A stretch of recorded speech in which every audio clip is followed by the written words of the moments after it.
여러분 안녕하십니까? 바디바이블 모모 말씀입니다. 굿셰퍼드 재단 이창호 장로입니다. 오늘 말씀은 창세기 1장 28절입니다. 하나님이 그들에게 이르시되 생육하고 번성하여 땅에 충만하라, 땅을 정복하라.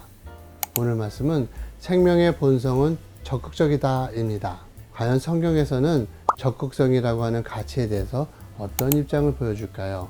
제가 볼 때 적극성을 빼놓고서는 성경을 이야기할 수 없습니다. 적극성이란 생명력이 왕성하다는 뜻이지요. 반대로 소극성은 생명력이 약해져 있다는 뜻입니다. 사람들은 적극성과 소극성을 성격의 차이로 이해하는 경향이 있습니다. 하지만 잘 보게 되면 소극성은 성격의 문제가 아니라 생명력의 문제입니다. 생명력이 약하면 소극적이 됩니다. 하나님은 우리에게 약한 생명력이 아니라 강한 생명력을 주셨습니다. 남편을 일찍 여의고 홀로 3남매를 키워야 하는 여인이 있었는데요. 이 여인은 홀로 3남매를 키울 자신이 없었습니다. 남편이 남기고 간 것은 빚밖에 없었고 얼마 되지도 않는 논과 밭에서 키운 농작물들은 병충해로 다 망가져 버렸습니다. 여인은 날마다 생각했습니다. 이거 살아야 되나? 죽어야 하나? 그래 죽자. 3남매 농약 먹이고 먼저 보내고 나도 가야지. 여인은 매일 반일을 끝내고 돌아올 때마다 오늘 해야지 했었습니다. 독한 마음을 가지고 맡겨놓았던 젖먹이 아이를 찾으러 가보면 맡겨놓았던 집에 아들이 없습니다. 아기가요 젖 먹고 더 먹고 싶어 해서 옆집에 맡겨놓았어요. 그렇게 여인은 또 옆집을 찾아가 보면 옆집 사람은 또 이렇게 이야기합니다. 아이고 어찌 젖을 잘 먹는지 다 먹고 부족해서 요 앞집에 아이 맡겨놨어요.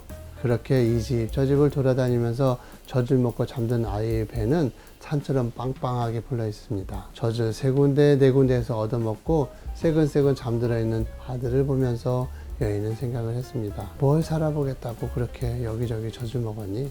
엄마는 죽을 생각밖에 하지 않는데, 엄마는 너희들 보내고 따라 죽으려고 하는데 너는 뭘 그렇게 살아보겠다고 하는 거니? 하면서 여인은 울음을 멈추지 못했습니다.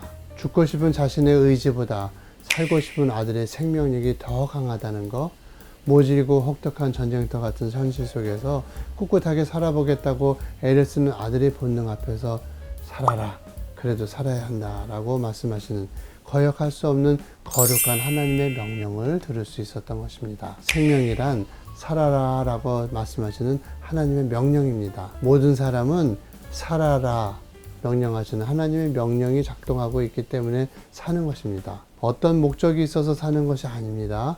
어떤 의미를 붙잡았기 때문에 사는 것도 아닙니다.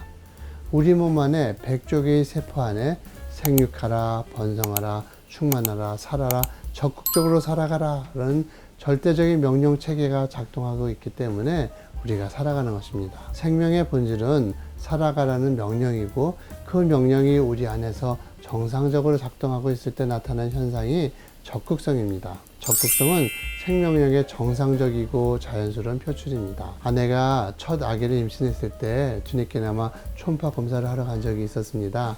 아내의 뱃속에 있는 아들은 불과 몇 센치 되지 않았습니다. 손가락보다 작은 아기.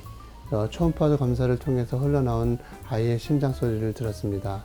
그 작은 생명 안에서 강하고 빠른 생명의 소리가 흘러나왔습니다.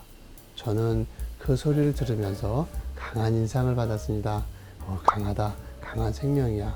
내가 뭘 해준 것도 없는데, 해줄 것도 없는데 하나님께서는 이 아이 안에 강한 생명력을 주셨구나. 아이의 심장 소리를 듣는 순간 소름이 끼쳤습니다. 우리 안에는 어마어마한 생명력이 깃들어 있습니다. 그 생명력을 느낄 수 있다면 우리는 적극적으로 우리의 삶을 살아갈 수밖에 없습니다. 이상으로 선한 목자를 따르고 싶은 이창호 장로였습니다.